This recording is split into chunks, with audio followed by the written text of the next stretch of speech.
Welcome back to NADS. Today we are discussing the philosopher Arthur Schopenhauer, specifically getting into his aesthetics and why music is so important to him. And I feel this is a very valuable subject for us to get into, being that Schopenhauer is pretty much the music philosopher. And being that we do so much discussion about music, we have to discuss Schopenhauer. It's crazy that it's taken so many years just to dedicate an episode to Schopenhauer, but I do have two wonderful philosophy guys with us. We have Jakob, the Danish philosopher, artist, rapper, very great guy. And I love that he's on this podcast. Thank you, Jakob. Thanks for having me on, Jason. Yes, sir. And we have the infamous Shelley from hatemeditations.com, formerly of the Necropolis BC podcast. Thank you, Shelley, for joining Necropolis AD show, also known as NADS. Thanks for having me, man. And I'll be scraping the bowels of my memory from the late 2000s, which was the last time I read Schopenhauer. So apologies if my contributions are a little thin, but I'll do my best. That's okay, Shelley. So one of the reasons I wanted to do this episode is also to clear up some confusion surrounding Arthur Schopenhauer. So a lot of people in metal, and I've seen them online, they tend to interpret Schopenhauer through Nietzsche. So like I remember we had Paul from Condemner on the podcast, and he said like his music is an embodiment of his will. That's a Nietzschean take on Schopenhauer, which is actually not what Schopenhauer actually said in his philosophy. And the thing about a lot of people, they disregard Schopenhauer because he's quote unquote pessimist. But if you actually read the World as Will and Representation, the first volume of that, he doesn't really say anything like super pessimistic until like 350 pages into it. So you have to get through the first three books. So the first book is on representation, and it gets into how he's really influenced by Kant, the transcendental unity of apperception, and how we take raw sense data and derive empirical concepts, and it's all bound by the principle of sufficient reason, which is time and space being bound by causality. But representation for Schopenhauer is not an illusion. It is very real. And actually, it's identical to the will. And the second book on the world as will and representation is on the will. And he goes into great detail about why everything that we perceive is part of the will. Like the will and representation are one and the same. But there's one issue with how we, like, I recently reread The World as Will, and he makes a fucking leap saying that because we have knowledge of our own wills, therefore we can see that the will is in everything itself. And that's a shitty leap that he makes there. And I'm actually digging into some of his other works to see if I can reconcile that, because that's literally the other mind's problem that he's completely bypassing. It's like, well, we all have the same will. This is why. So I have will, therefore you must have will. And under philosophical scrutiny, that doesn't really hold up. He does say in The World as Will and Representation, Volume 1, that the book requires numerous readings to fully comprehend it. But I think that's, a lot of philosophers, when they're inverting systems that came before, like he's inverting the epistemic boundary, which is the noumenon from Kant, and he's making it knowable through will. There is an inversion going on, and with that, there is some quote unquote self-promotion that a lot of philosophers do this, where it's like, well, you need to read my fourfold root of principle of sufficient reason in order to actually understand what the principle of sufficient reason actually is, and the principle of individuation and all that. You don't have to read the fourfold root. If you understand what the PSR is, the principle of sufficient reason, and how it kind of morphed from Leibniz all the way to Schopenhauer, and it's basically causality. Like time and space are bound by causality. That's the principle of sufficient reason. Anyway, but the second book on the will, there is a blind striving, which is apparent through all of reality. How the will objectifies itself is how Schopenhauer phrases that. But something that I forgot, and as I reread the World as Will, is I was thinking is like, well, I've been reading all this Kant, the first critique and third critique, and so I'm totally in line with how great of a Kantian Schopenhauer is with representation, because he's a great scholar and he got Kant correct with the notion of representation and appearances. But when you get into the will, and especially in the third book when he talks about aesthetics, he really factors in Plato's forms. In the English translation is Plato's ideas. It's just, and then he just uses, capital I in ideas. And ideas are kind of like the bridge between the will and representation. And it's more focused on the genius of the species. Like, it cares more about the species itself rather than individuals in it. So, like, for instance, we'll die, and like myself, I don't have kids. I know both of you have kids, and I'm not going to spread my genes. Like, I'm fucked in that regard. Like, but the species, the human species, will continue without me. So in that regard, like, there seems to be more emphasis on the will objectifying itself on a broader scale than the individual, which he attributes to Plato's forms. There's the universal form for human and all that, but taking in I know it just babbled a lot of Schopenhauer shit, but it's really important to actually get into his metaphysics quite a bit before you delve into his aesthetic theory.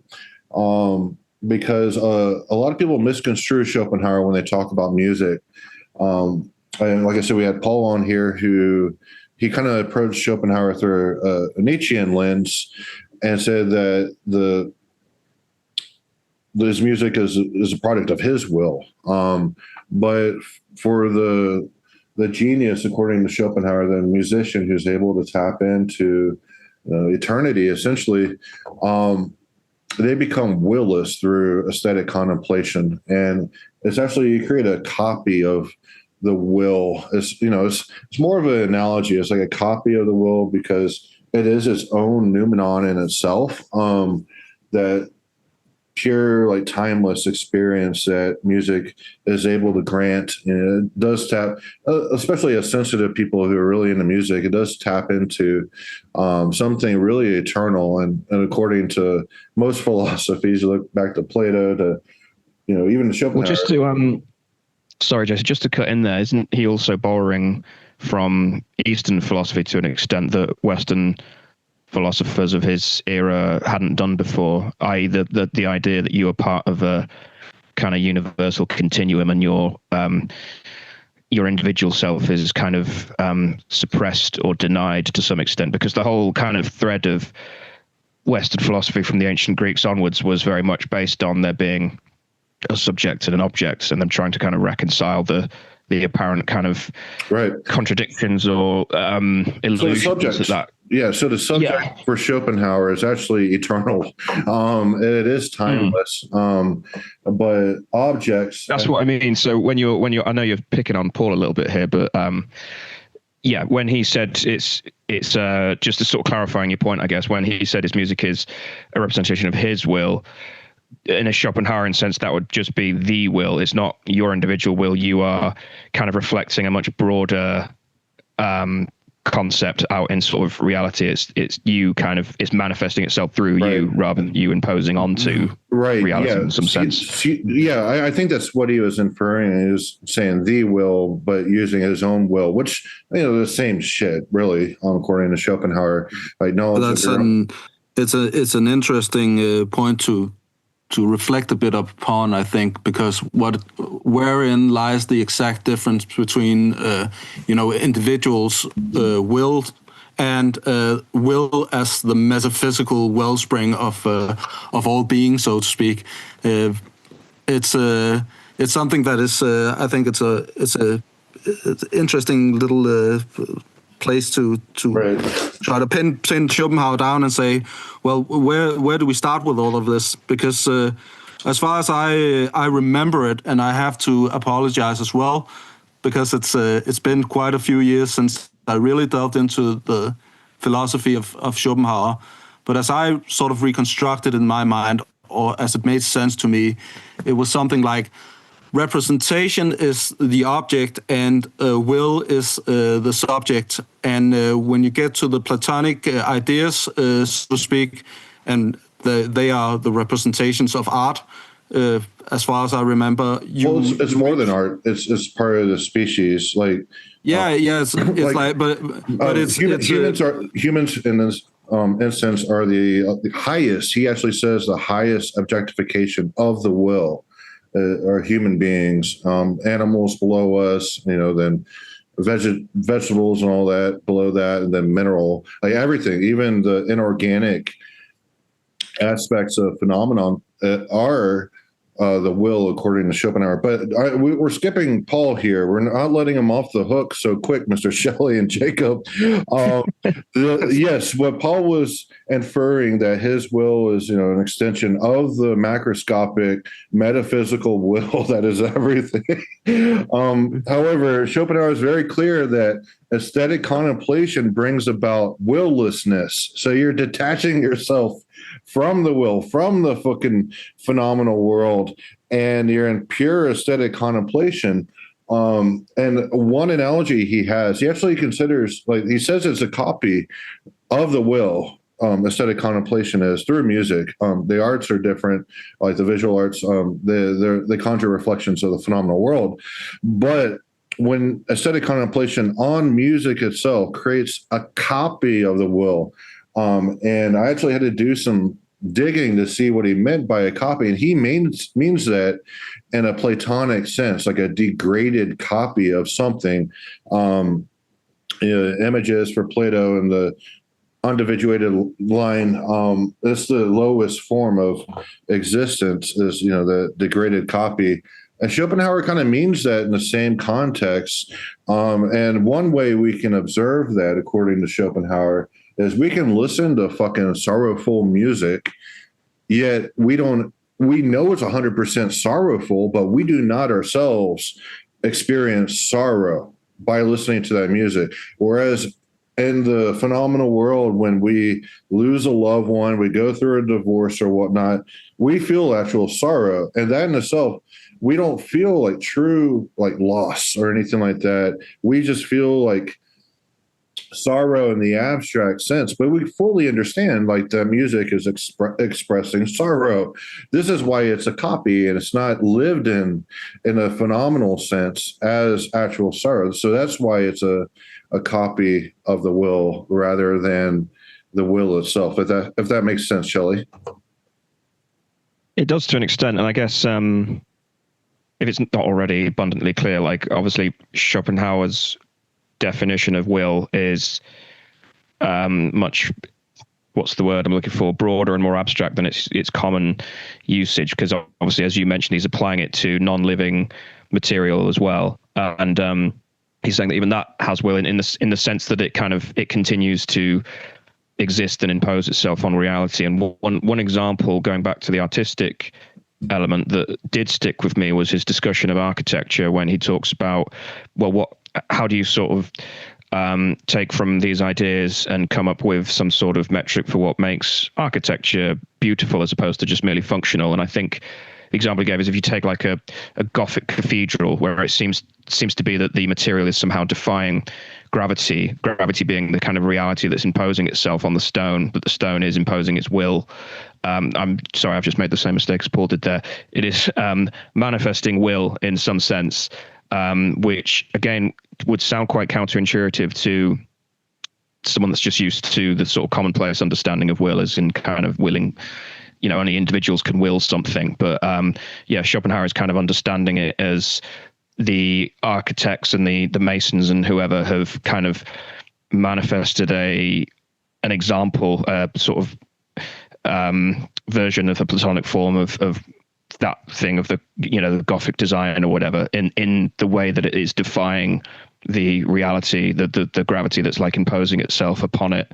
And I think, I don't know how that transposes to music so much, because as you said, he sets music apart from a lot of that. But I just use that example to kind of maybe draw out exactly what Schopenhauer is getting at when he is saying the will, which again, very distinct from Nietzsche's will to power, which was more of a sort of discussion of domination and the will to come out on top. And Nietzsche's kind of, building on that foundation for a much more like, I don't know, grounded kind of understandable definition for the layman, I suppose.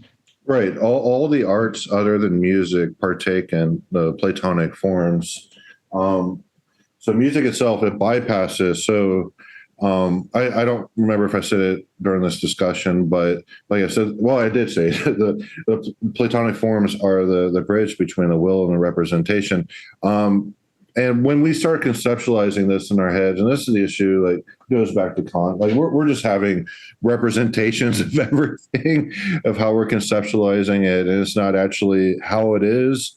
Like when we get into the transcendental unity of apperception, it's just how we filter sense data into empirical concepts. But it's all appearances. But I used to I'll take it as a metaphor, like Platonic forms as a bridge, but it truly is like that's how the will objectifies itself, is through Platonic forms. And the architecture, horticulture, historical paintings, poetry, they all are objectifications of the will, and they do so through the phenomenal world. Whereas he actually elevates paintings of nature as eternally young, like they never go out of style. Like compared to a historical painting, that takes place in one specific time. You have all the social constructs around that representation, whereas paintings of nature, of high craftsmanship that really express the Platonic form of nature, those are eternally young. They never go out of style. We're able to appreciate them.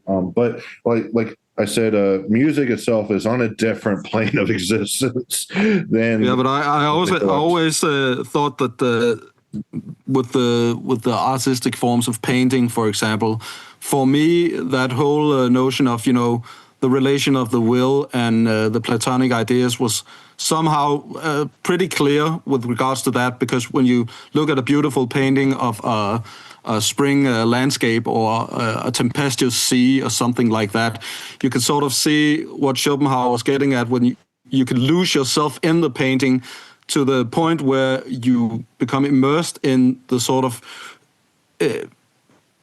ideal representation of some almost primordial force being represented through some aspect of nature. And the genius artist, he has an eye for that, and he also has the technical craftsmanship to work out a piece of art that enables the viewer to sort of lose himself in the pure contemplation. And this is where you get that sort of, the subject becomes a pure mirror for the object. I think this is something along those lines that Schopenhauer says when he says that the way that the idea takes hold, that when you empty yourself out of all willing and simply contemplate the object of the art, for example, then you become a mirror for the Platonic idea, and you lose yourself in a more of what would you call that, primordial appreciation of the way that the will can manifest itself in the sensual world or something like that.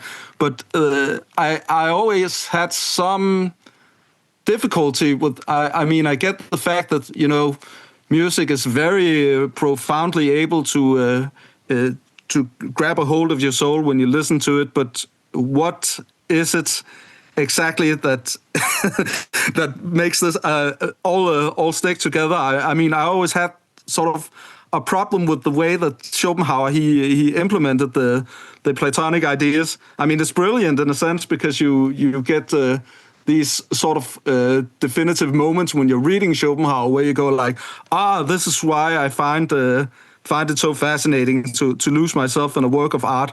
But at the same time, I still think there's some confusion. But maybe you could clear that up for me, Jason. What's well, I would actually like to just jump in very quickly here.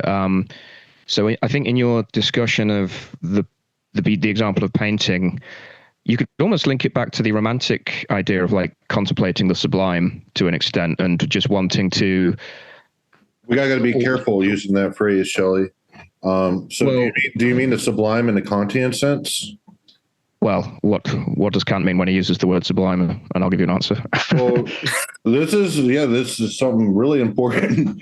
This is why I love Schopenhauer's aesthetics, and I think Kant was really careful to make his philosophy timeless because he doesn't give any examples for people to tear him down. So for Kant, which you can tell the Kant influenced Schopenhauer's aesthetics as well, but Schopenhauer goes way further.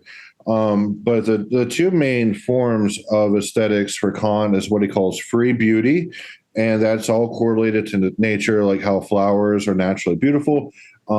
We do kind of project our own notion of what is beautiful because the flower itself, it does not partake in beauty the way we perceive beauty. It's just a fucking flower, right?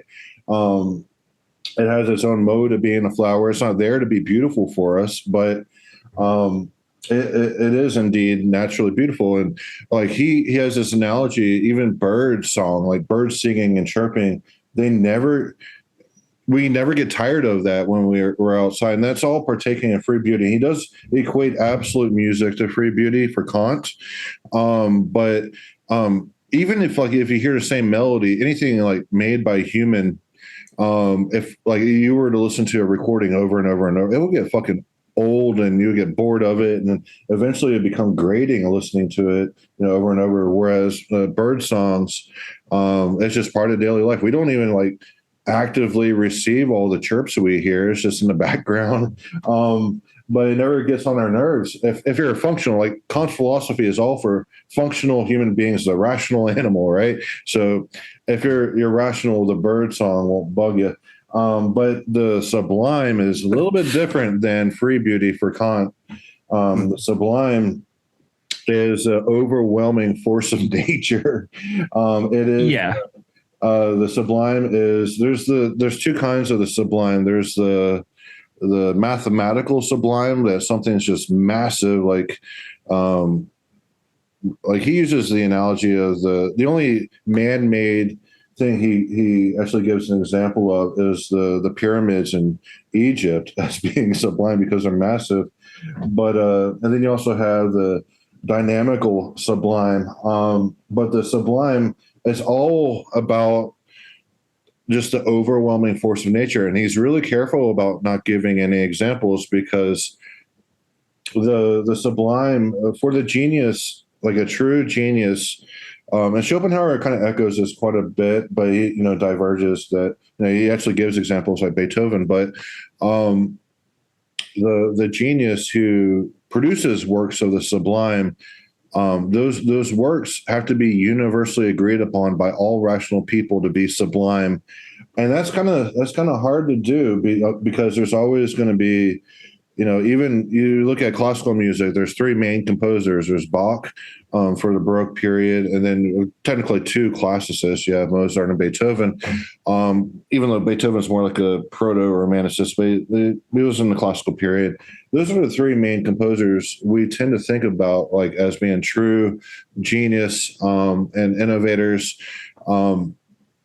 But even then, there's going to be detractors saying it's like, well, I like Mozart more than Beethoven, or I like Bach and Baroque music. I feel like, the counterpoint of Baroque is. Just to circle back to Kant. So, yeah, what you were saying, it clarifies what I meant by the sublime. So thank you for that. And I do believe like a lot of what Kant was saying did feed into the philosophy, such as it was of the romantics, be that the poetry or the art, in that they were also very interested in the kind of overwhelmingness of experiences within nature, whether that be a storm or a mountain or some kind of force that's sort of well outside of the everyday experience. And I also think the idea of, Kant obviously being sort of the rationalist, in that the romantics were very hostile to empiricism. They didn't like the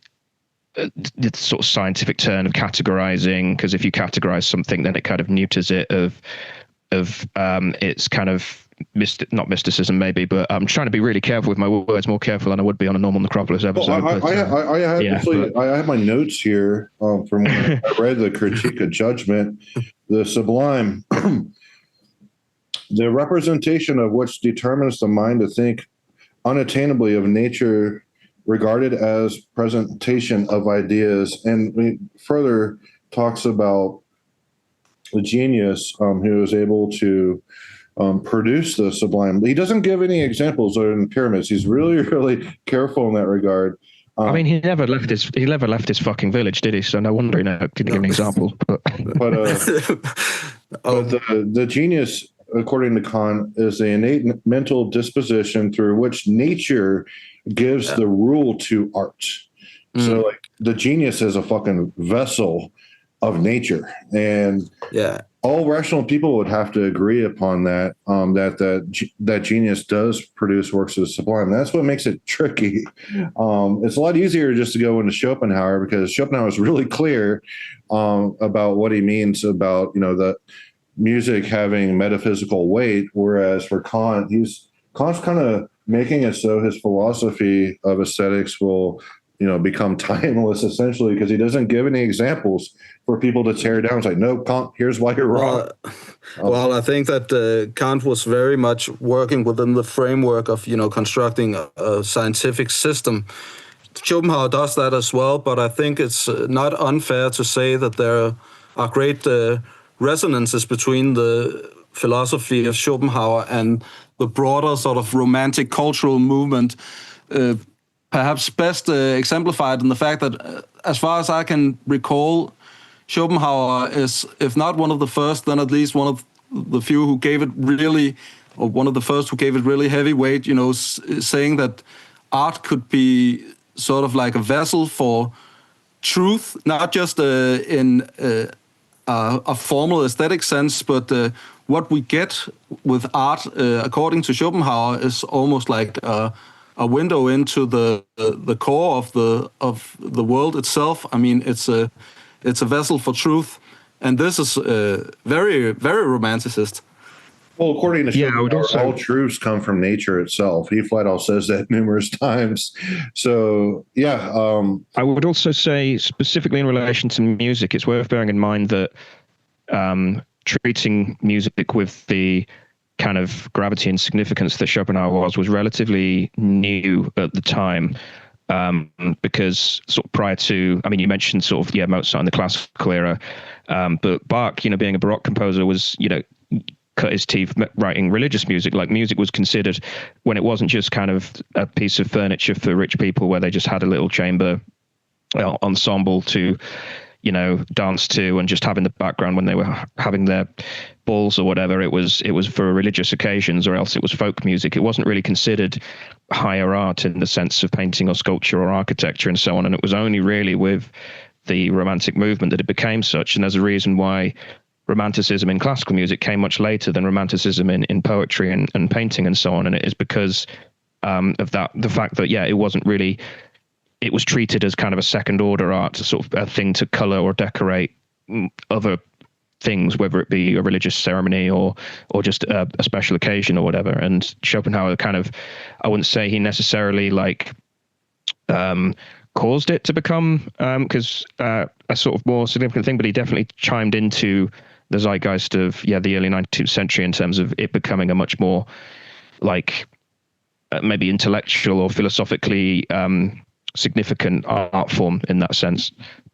Well, he certainly did influence a lot of romanticists, not just in music like Wagner, but a lot of people were drawn to Schopenhauer. Once his philosophy caught on, the majority of his life, he was relatively unknown until he started writing I'm going to butcher this again, the Peregla and Paralipomena, which is, just essentially just elaborating on his philosophy in greater detail.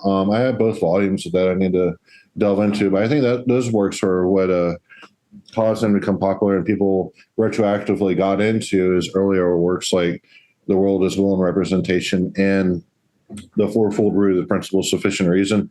But he did influence quite a bit. Like even he influenced H.P. Lovecraft. Lovecraft loved him, and then he influenced Einstein, all across the board. Schopenhauer's influence. No, I'm not saying it wasn't. Obviously, he's influential because we're talking about him now. I just mean, as you pointed out already, in his lifetime, that wasn't necessarily recognized until much later on. And again, specifically in music, as I mentioned, like it wasn't until the mid 19th century that Romanticism really became, the thing in classical or orchestral music as such. And I think it's kind of important to point that out specifically in relation to the discussion around music and the fact that he draws attention specifically to Beethoven, who one of the reasons he was so significant was he was the one that started to break with the classical music tradition, not just in form, but also in terms of writing music for its own sake, not for his patrons. And he started to fight with the people that were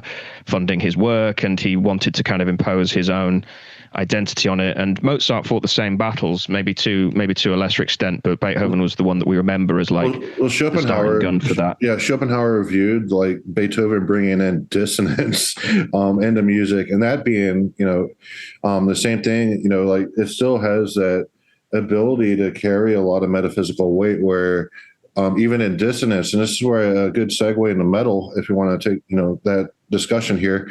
But he uses like in the second volume of The World as Will, where he wrote it much later. So Beethoven came to prominence and all that, and he was able to hear it, because I think before that, when he was younger, he was mainly into Mozart. But later on, he heard Beethoven and he viewed it as very dissonant and very emotive music, completely different than Mozart in terms of expression. And you can say there's some tragedy and stuff from later Mozart, which is correct, but Beethoven was all about that. And Schopenhauer, he viewed that as still, it carries that metaphysical weight still, with even having dissonant music. And we can draw a parallel, like, obviously we don't know if Schopenhauer would have liked extreme metal, probably would have hated it because it would be completely foreign to him. We as people of our age, we can kind of draw like our own parallels, like that there may be an aspect of extreme metal holding metaphysical weight in the Schopenhauerian sense. Would you agree with that, Jacob? Yeah, I think it's an interesting way of looking at it, at least, because we can speculate all day whether Schopenhauer would have liked Morbid Angel, but probably like all 18th century people, he would have run away screaming with bleeding ears.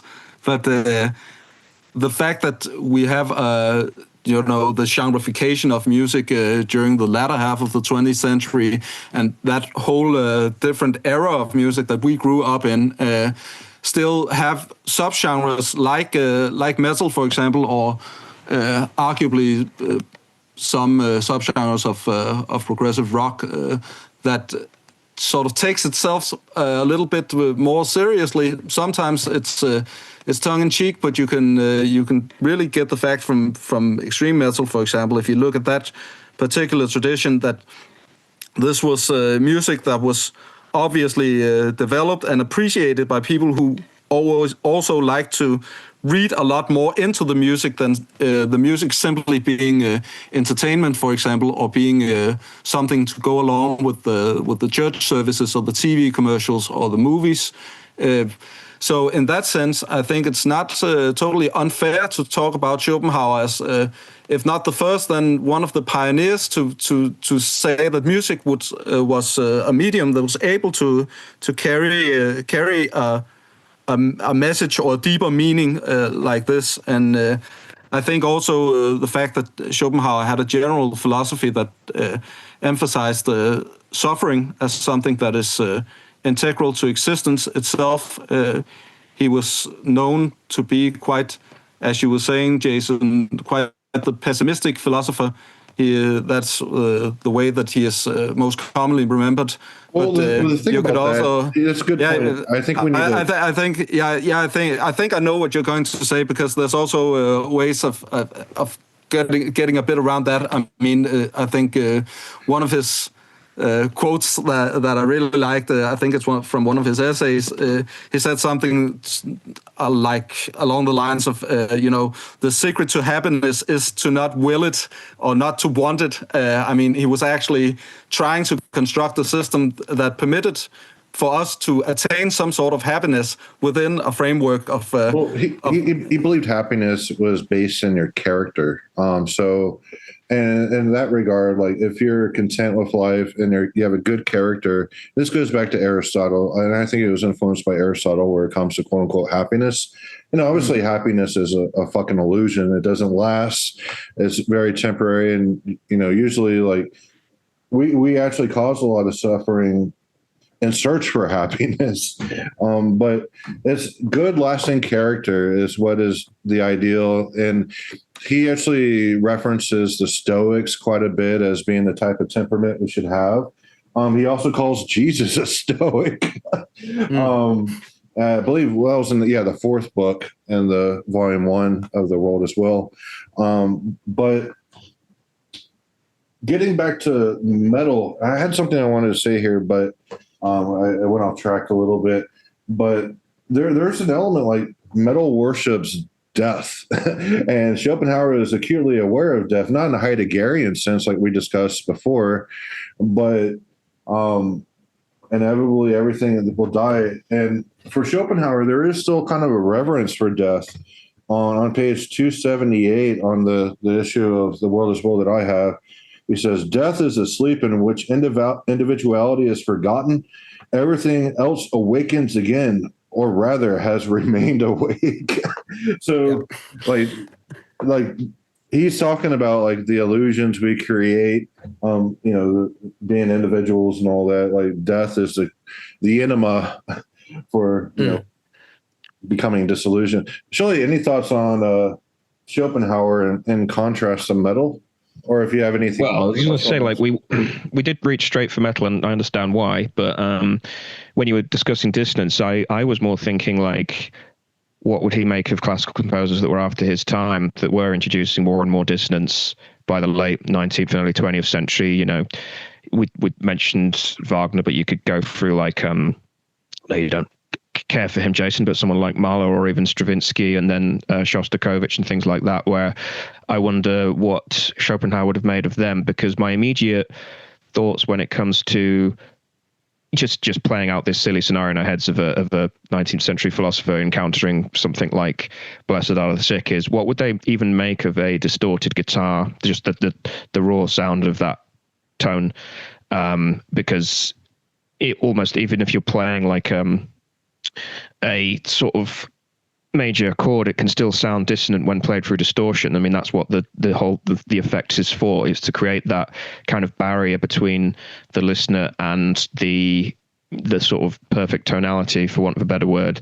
It's to sort of, distort the picture to some extent, to make it less clear, to make it more ambiguous, to make it harder to kind of discern what's going on. But then metal, takes that one step further by trying to create quite complex kind of structures behind that veil. The other element I think would be interesting is the fact that Schopenhauer was specifically talking about instrumental music, and metal is generally not instrumental, but extreme metal that we tend to sort of focus on is not lyricless. There are plenty of bands where you can clearly hear the lyrics, and that will kind of obviously color your interpretation of the music itself. But generally speaking, the whole point of distorted, or one of the reasons behind distorted vocals, is again to kind of obscure the overall message and ethos behind this sort of veil of barbarism, and, as you kind of described, Jason, sort of death worship to some extent. And in that regard, again, it's one of these ways that extreme metal in particular kind of sets itself apart from contemporary post-war music to a great extent, in that it tries to create these boundaries between the listener and the overall message, even though paradoxically, the message couldn't be clearer. Like Deicide couldn't be more explicit in what they're about to an extent. I think say, Schopenhauer was born later and concocted a philosophy that mirrored what he wrote, like 200 years ago. We could say that perhaps he may create his own category for metal because, like you said, there are lyrics, but it is unintelligible. I wrote an article for your website a few years ago on this topic. How it's almost like vocals in metal becomes percussive and it's part of the music itself. But there's the actual essence of guttural vocals, and that makes us think of the phenomenal world when we hear that texture. Screaming and anguish and all that. Perhaps, it's partaking in a Platonic form of humanness in that aspect. Even though a lot of the lyrical content itself would be anti-life, embracing, death and all that. Perhaps you would view it as kind of stoic in a way. But yeah, I think there are some hurdles with saying that extreme metal becomes a copy of the will, because it does have lyrics, for music to have metaphysical weight, it must be absolute music. It must be without words. It must be without a story. Anything that conjures reflections of the phenomenal world. And you can argue Beethoven's Sixth Symphony in that aspect too, where Beethoven's, portraying nature. That itself would fail to reach the Schopenhauerian ideal of becoming willless. However, perhaps you would create a category for extreme metal, it still partakes in the Platonic form, but it's better than other forms of art, I think probably trash, pop music, and he viewed the lowest aspect of the will is the genitals, kind of like Plato said too, the thumos. I may be pulling in the wrong Greek term, but he essentially thought the genitals was the lowest aspect of being, according to the tripartite soul. If I was to listen to an album like Gorgorov's Pentagram, and if I was to know absolutely nothing about the band and not any of the track titles or the name of the album, you could make an argument for that because the lyrics are unintelligible, they're unpublished. It does all of the things that we've kind of been mentioning. I'm just pulling that example out of my ass of an album where you can't really hear any of the lyrics, or maybe Onward to Golgotha is another example where, again, if I was to just listen to it completely blind for the first time, not knowing anything about it, you could sort of construct it within this Schopenhauerian model that we're talking about. But yeah, for the vast majority of even the most extreme metal, I think there is that barrier of the artist is quite explicit in what they want to get across, and it comes back to that condemner point: it is an expression of their will, not the will. Yeah, I can get along with that take pretty well, actually. I think that's really valid because I was thinking too is even musicians in the classical symphony, the instruments they're playing on is all from the phenomenal world. It's all made from materials such as wood and all that. And, if you dig deep enough, you can kind of become disillusioned with music if you think it all in the phenomenal sense. And, I don't really focus on vocals when I listen to extreme metal. It's just part of the music. It's, part of the cadences, and it's has a percussive aspect. Even Glenn Benton rapping, I don't think of the phenomenal world. It's just part of the music. I think that's pretty common for extreme metal fans as well in general. And I think we discussed it before. If I'm listening to heavy metal or genres of metal where there are clean vocals, I almost put a different hat on. Just a different way of listening to music. I don't even, sometimes I consider it completely as two separate things, more separate than metal and some forms of hardcore punk or whatever, because the experiences are that different. But yeah, I guess we could sort of get lost in the weeds of sort of focusing on the fact that metal is still quite explicit in what it means in a way that maybe Beethoven, as accepting things like the Sixth Symphony might not have been. It might have been more a purer expression to an extent. But that doesn't mean there isn't some overlap. The other thing I find interesting, and apologies if this is skipping ahead, but the discussion on sort of Schopenhauer's morality in the fact that he starts to claw at what Nietzsche would really pick up on into kind of treating your life as a work of art to some extent, which I think really does chime with the extreme metal or metal experience to some extent, is that sense of sort of trying to like unpick your worldview and the way you want to live your life and your sort of code, for want of a better word, through your art to an extent. So, yeah, that's a good point. I wouldn't view it in a Nietzschean sense, because Nietzsche is all about life affirmation, and the will for Schopenhauer is something to get rid of. I think for sure for Schopenhauer, as opposed to Nietzsche and the whole concept of will, the will to power for Nietzsche is always enmeshed in the world of plurality, so to speak, whereas for Schopenhauer, the will is sort of like a unity, an underlying principle of existence itself, if principle is the right word to use in that context. So when Nietzsche, he sort of criticized Schopenhauer for this, and the way that he tended to criticize all metaphysics, he was saying that, well, there isn't any one definitive layer of interpretation that can be codified into a unified philosophical structure. For example, that's like a fiction in the philosopher's mind, according to Nietzsche. But Schopenhauer was getting at something with the will. I mean, the fact that there's a drive, or there's a search, or there's a power at the heart of existence that animates all of us, and that this power isn't rational per se, but there is no such thing as a will underlying everything. And as far as I remember, the Schopenhauer's take on morality is pretty much based around compassion. I mean, the fact that we are able to recognize that we are all equally suffering creatures. If I remember correctly, is that right? No, you're correct. Yeah, when you get into his ethics, and that's where his Buddhist sentiments really come in. Later in life, he did convert to Mahayana Buddhism. So I know Shelley earlier in this episode mentioned that Schopenhauer was like one of the first like real continental philosophers to embrace Eastern philosophies, but we have to take in consideration that there wasn't much information on Hinduism and Buddhism. When Schopenhauer was learning about it, he was always at the forefront of, the sciences and, everything coming through. Like, he studied it. So there was a publication that came out called the Asiatic Researches that Schopenhauer would check out from the library.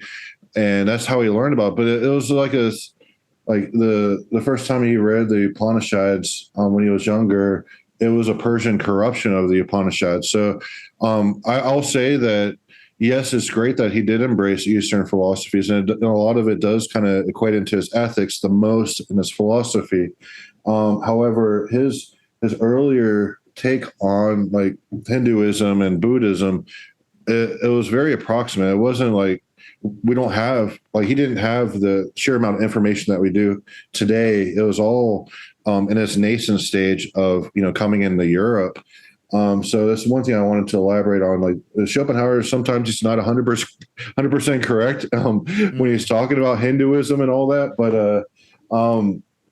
I think one of the very fine qualities when reading Schopenhauer is the fact that he was so idiosyncratic in his general approach. I mean, he was able to weave so many different threads together.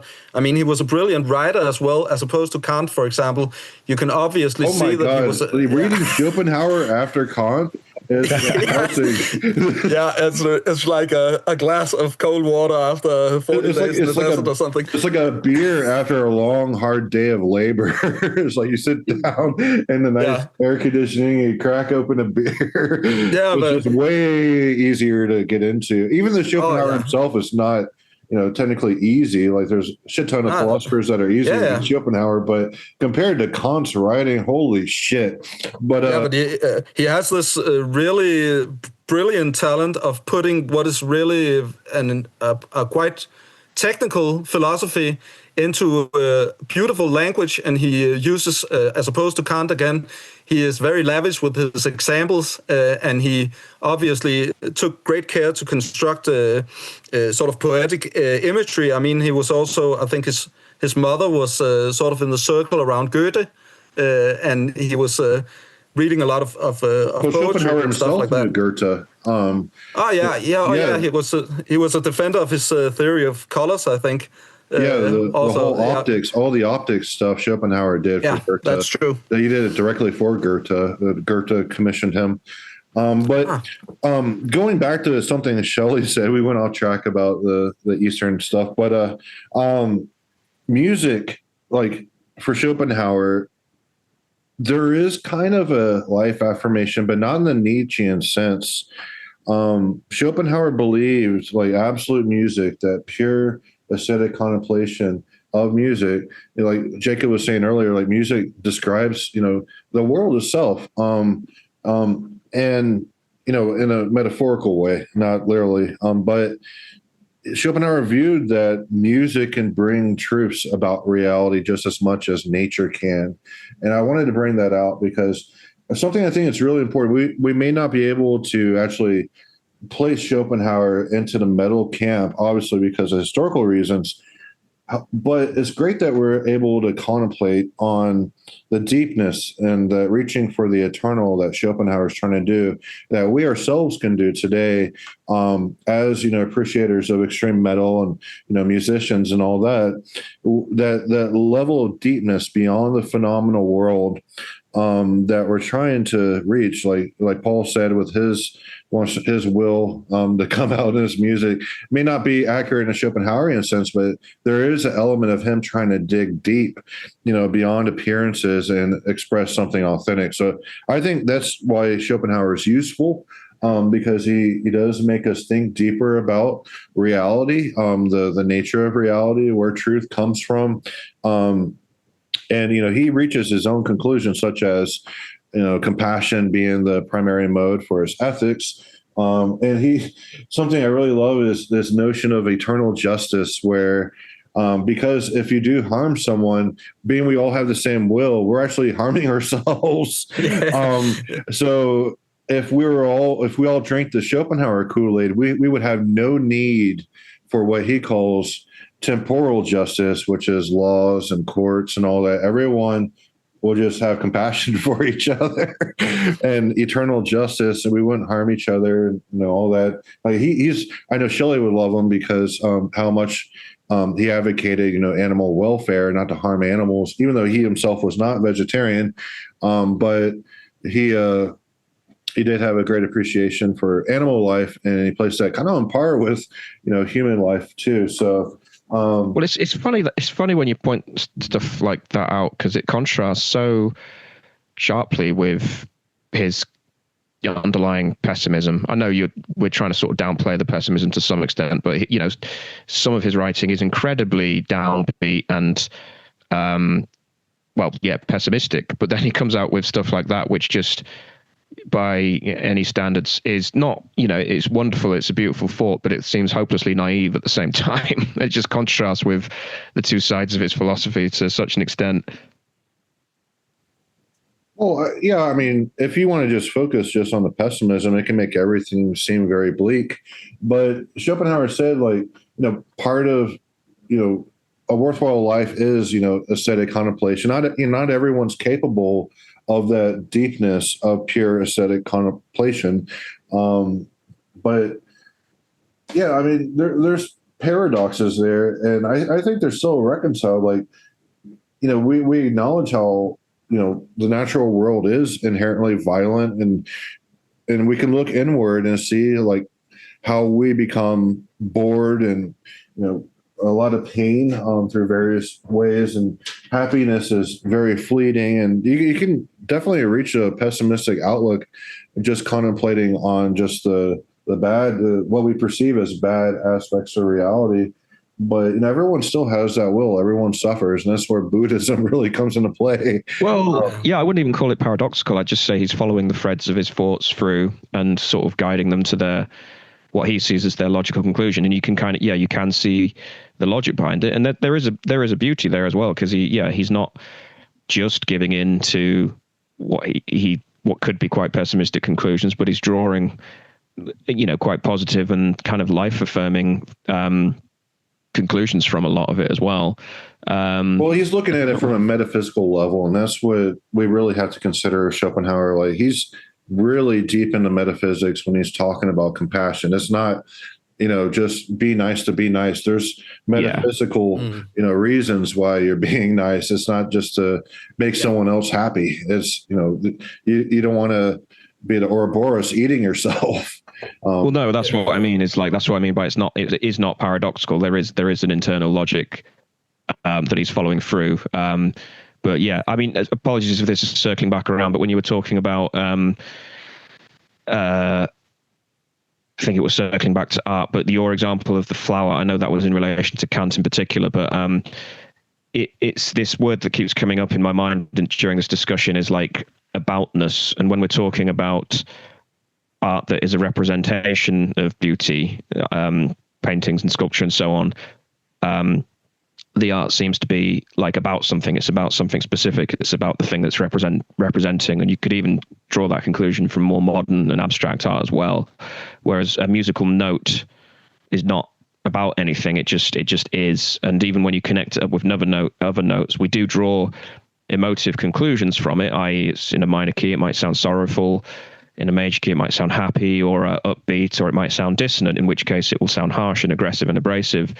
But we impose that aboutness on the music itself. It's not coming necessarily. Yes, I left out the critique of judgment is about reflective judgment. It's about being detached from your own desires of what, you're judging. It's pure, aesthetic contemplation where you detach yourself. What I'm getting at. Yeah. So Kant makes that very clear. In this third critique is reflective judgment, where you kind of detach your own desires from what you're apprehending. Yeah, but I think that's also maybe slightly paradoxical notion of the whole emphasis on art that Schopenhauer puts, is the way that, for example, the nature painting or the painting of the beautiful flower, its brilliance lies in the fact that the painting represents sort of like an ideal example, an objectification of the will that makes you in the act of contemplating it, sort of makes the will transparent to itself. I mean, it negates yourself as a willing subject, because you're lost in the beauty of the contemplation of the object. But therein, the object itself also loses maybe what you're getting at, Shelley, with saying the aboutness of it. It's almost as if it ceases to be important in a mundane sense. It's no longer just a beautiful flower or an example of something happening in an intricate ecosystem or something like that. It is a stumbling stone for the will, so to speak, where the subject suddenly recognizes something of itself. It says, when I look at the flower and I see the beautiful representation of its objectification of the will, I recognize the flower, even though this little thing is so far removed from me in an organic or biological sense. I still recognize something in it that is also in me, namely the will. And in that sense, I think you could say that, and this is also why music becomes so important, because for Schopenhauer, music is both the most abstract work of art. It doesn't have an immediate object. It doesn't need. There's no spatial component to music. There's no spatial. But it's mostly in time, right? It's the sequence of notes and the way that we can flow into sort of like a pure contemplation. Also, why absolute music is so important for him. And this is the highest rung of the artistic ladder, because it completely loses or the connection with the phenomenal world is so thin. It's the thinnest or the brittlest in music.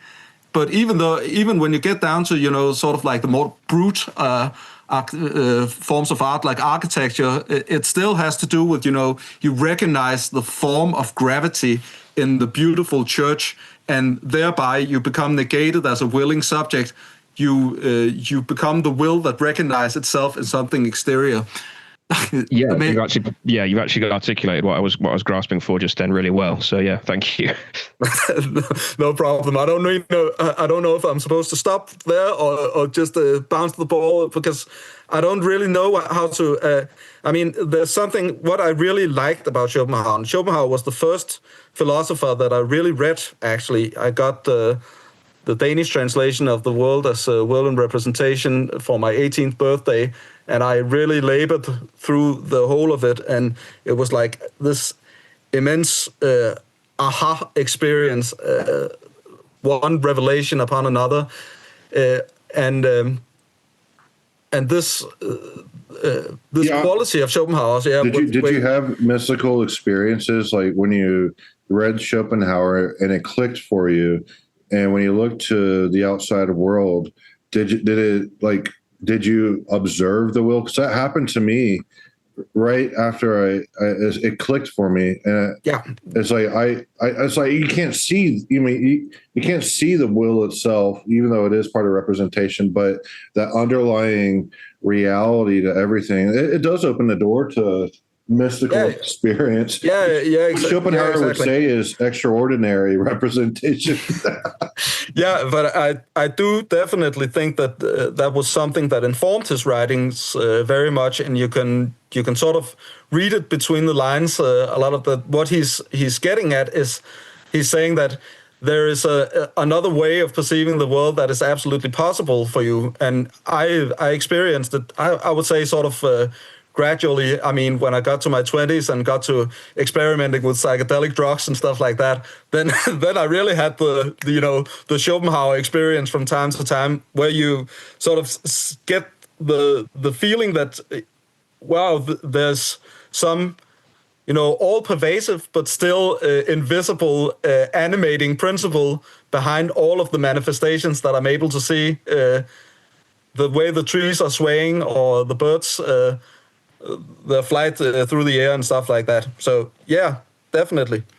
Yeah, it's that digging deeper into the principle of sufficient reason, where everything's bound by the law of causality. And I've kind of ruminated, there's the influence of some alcohol on, like, what if causality is like a Platonic form itself? And, thinking just really getting into the PSR, the principle of sufficient reason. The sort of principle of sufficient reason of how he comes up with the principle of individuation, why there's lots of people rather than just one. And I do want to make this very clear. Schopenhauer, throughout the world as will and representation, especially in book 2 and 4, he argues vehemently against solipsism. He is totally against solipsism. That's why he adopted, I think partially why he adopted the Eastern component of Buddhism for his ethics, because we all share the same will. He does make that bad epistemic leap. Therefore, I have my will in my body, therefore you must have your will, and it's all part of the same will and all that. That's horrible philosophy, making that epistemic leap. Maybe, but I think one possible explanation for that sort of leap of faith that Schopenhauer presents there is, or maybe he would view it as such, that the whole notion of individuality is only applies insofar as we're talking about the world of multiplicity as guided by the principle of sufficient reason. So it's not a question of inferring the fact that I have will, therefore everybody else has it. It's more that I am willing because everything is will. The notion of the ego itself is sort of like a manifestation of the will. So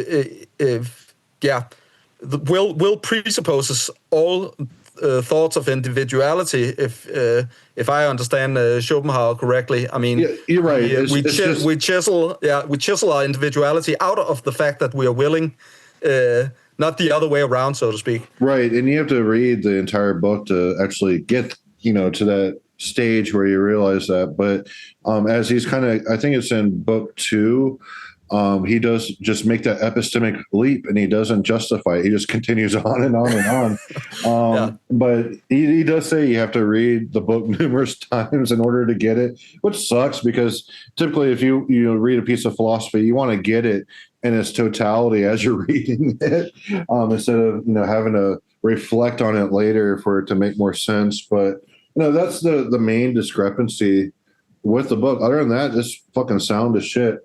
Other than he doesn't really elaborate on why music is a copy of the will. You have to dig into volume 2 to see that it's more like a degraded Platonic copy. But those are the main discrepancies I found with Schopenhauer. Just great fucking genius, being able to be such an innovator in so many different ways. Yes, like you can consider him like German idealism adjacent. He wasn't in the same camp as Fichte, Schelling, and Hegel, but he was able to. I think some of his criticisms are like directed at Fichte, though. Like that might be one of the reasons why he vehemently hated solipsism so much. It was because of Fichte. But yeah, any other thoughts on Schopenhauer? Do you Shelley, being that you've gotten a Schopenhauer refresher? Do you see a lot of value with us reading him today? Yeah, of course I do. I would say more so than most philosophies, it is, and I think we kind of touched on this to some extent, it's almost therapeutic in a way. And as you were discussing how it can influence the way that you go out and perceive the world. Maybe therapeutic's the wrong word, but kind of illuminating and almost brings a sense of tranquility. And I would also say, I remember the last time I read Schopenhauer was at university, and I do remember having these series of clicks, especially as it was at a time when I was trying to listen to a lot more classical music as well, specifically the stuff that he was writing about. And I think going out and trying to experience the examples that he uses, it really does help to illuminate that. Just going around a gallery, visiting a cathedral or a church, and experiencing music as well, it helps to bring that other perspective that goes beyond just your personal judgment on it or what modern critics are saying, and thinking about it in a much broader sort of universalist terms as well. And I wouldn't say this is a final thought, but it was a question I wanted to throw out there. Is we've discussed it, Nietzsche in the context of Schopenhauer, and the discussion of the will, and the fact that Nietzsche developed it into the will to power, and it was making me think: is the will to power, even if Nietzsche didn't intend it as such, but is it a sort of almost a perversion of the will, because it brings it back to that individualist bent? And I know thinkers like Freud drew heavily on Nietzsche to some extent in his development of the ego and the superego, which is basically the sort of, obviously the foundation of sort of modern psychiatry, but also the foundation of a lot of modern thought around the individual perception of the world being paramount, to the extent that we assert our individual experiences, and we require validation and so on, whereas the original will, as Schopenhauer conceived it, was almost the exact inverse of that, and it's about suppressing. So I think the main difference is that the will for Schopenhauer, you can call it anything, and it's just a metaphysical reality. You can call it gobbledygook. We all partake in the gobbledygook. Yeah. But for Nietzsche, you definitely need to use that word will. It has intention there. Whereas for Schopenhauer, being that it is the fundamental metaphysical reality that's objectifies itself in representation. It's pre-conscious, whereas there's a noumenal side to it that's beyond our full grasp as rational animals. They would call it anything. We call it gobbledygook. We'd call it nipples, like partaking in the nipples today. But for Nietzsche, there's an intentionality there where he means will as substance, and substance in a philosophical sense is the resistance to change. How powerful something is the resistance to change is, just become more durable in that sense. So, I think Nietzsche, when we talk about the epistemic leap that Schopenhauer made about, will in your body, thus it's in everything else. I think Nietzsche actually describes will better than Schopenhauer. Like I think Schopenhauer could have called will whatever, nipples. The world has nipples and representation. All right. I totally agree. Yeah. And I'm definitely going to go away and just, think about music in the context of it more. So it's just a matter of thinking about things more deeply. And I think, Schopenhauer is a good way to do so. Read Schopenhauer and you're thinking about the fundamental aspects of reality. And you're observing, his lucid observations on nature. And I think it's beneficial, even if you don't drink the Schopenhauer Kool-Aid, I think it's beneficial just to, dig into something deeper than appearances, on which so many people are caught up with political, happenings and social life. What we discussed last episode, the everydayness and dustman and the idle talk and all that bullshit. Like thinking deeply about philosophical subjects is a reprieve away from the idiocy of society. How fleeting everything is. How about you, Jacob? Do you think Schopenhauer has, a lot of value today? Now that, his philosophy has been around for 200 years. Yeah, but I think he is still as potent a philosopher as ever. And I'll definitely be thinking more about nipples as I'm listening to music in the future. But we have to say that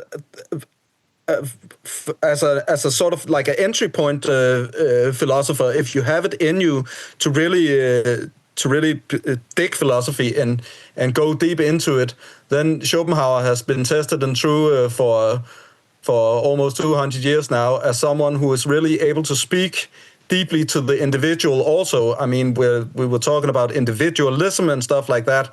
That's one thing, but the way that Schopenhauer can reach into you and you can gain sort of like an appreciation that is deeply personal, but at the same time geared towards a broader metaphysical way of looking at the world.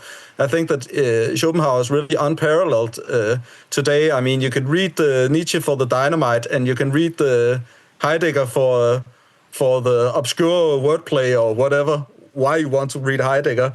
But Schopenhauer really gives that sense of, an intimate voice speaking very, very well and giving you these golden nuggets of appreciations for things that you may even appreciate beforehand. I mean, it's also great to return to Plato after having read Schopenhauer, or return to Kant, or even return to Spinoza and some of the stuff that he quotes quite often, even though his philosophy doesn't draw upon it. I would definitely give Schopenhauer the thumbs up. Yeah, I definitely need to dig more into Spinoza. And Schopenhauer does refer to Spinoza quite a bit in the fourfold root of the principle of sufficient reason. But the world as will and representation, that is a great entry point into Schopenhauer. Like you may need to familiarize yourself with some Kantian terms, like, a priori, noumenon and all that. But to master those terms, it probably won't take, 5 minutes, honestly, if you just, look up the definitions and really contemplate what those words mean in a philosophical context.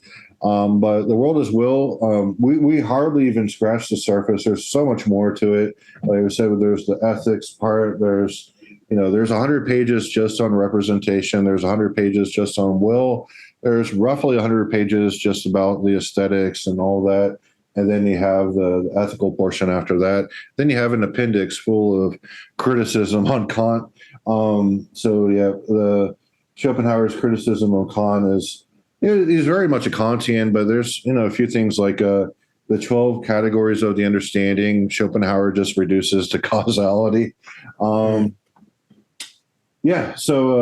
listeners out there, if you're just interested, you don't have to drink the Schopenhauer Kool-Aid, but for me personally, Schopenhauer is hugely influential to even how I perceive reality itself.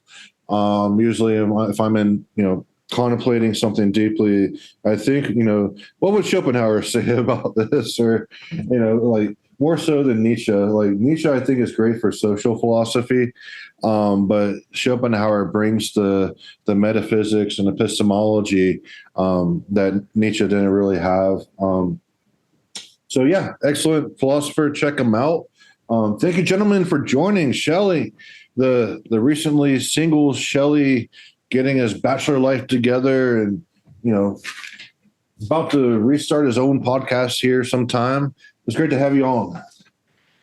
Thanks. It's great to be back on the horse. But yeah, thank you very much for having me on. It's been a pleasure. Yes, sir. We have to drink a beer sometime. Come to Texas, drink some beers, and I'll introduce you to the Marxists at university. Jakob, always great to have you, Jakob. Thanks for having me on, Jason. Always a pleasure. Yes, I had a great time.